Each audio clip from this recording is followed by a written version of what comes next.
আগামী দিনগুলোতে রাজনীতির মাঠে বিএনপির অবস্থান কেমন ও করণীয় কী হবে এসব ব্যাপারে সিদ্ধান্ত নিতে লন্ডন থেকে দলের শীর্ষস্থানীয় নেতাদের সঙ্গে 2 দফায় ভার্চুয়াল বৈঠক করেছেন ভারপ্রাপ্ত চেয়ারম্যান তারেক রহমান। বৈঠকে দলের চেয়ারপারসন খালেদা জিয়ার মুক্তিসহ 5টি বিষয় সামনে রেখে সর্বাত্মক আন্দোলনের সিদ্ধান্তে পৌঁছেছেন বিএনপি নেতারা। সংশ্লিষ্ট সূত্র জানিয়েছে 2-1 সপ্তাহের মধ্যে যুগপৎ আন্দোলনের শরিকদের সঙ্গে বৈঠক শেষ হওয়ার পরপরই ঘোষণা করা হবে কর্মসূচি। বিএনপির দায়িত্বশীল একটি সূত্র জানিয়েছে, শনিবার বিকেলে রাজধানীর নয়াপল্টনে দলের কেন্দ্রীয় কার্যালয়ে বৈঠকে বসেন যুগ্ম মহাসচিব, সাংগঠনিক সম্পাদক এবং অঙ্গ সংগঠনের কেন্দ্রীয় সভাপতি ও সাধারণ সম্পাদকরা। এতে দিক নির্দেশনা দিতে লন্ডন থেকে ভার্চুয়ালি যোগ দেন বিএনপির ভারপ্রাপ্ত চেয়ারম্যান তারেক রহমান।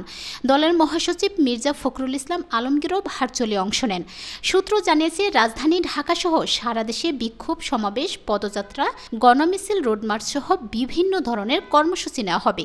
বিএনপির হাইকমান্ডের এই বৈঠকে সর্বাত্মক আন্দোলন শুরুর দিনক্ষণ ঠিক না হলেও রেল করিডোর দিয়ে ভারতের ট্রেন চলাচল শুরুর আগে বিএনপির এর প্রতিবাদে সোচ্চার হতে চায় বলে জানা গেছে। এরই মধ্যে যুগপৎ আন্দোলনের কর্মসূচি নির্ধারণের সমমনা দল ও জোটগুলোর সঙ্গে বৈঠক শুরু করেছে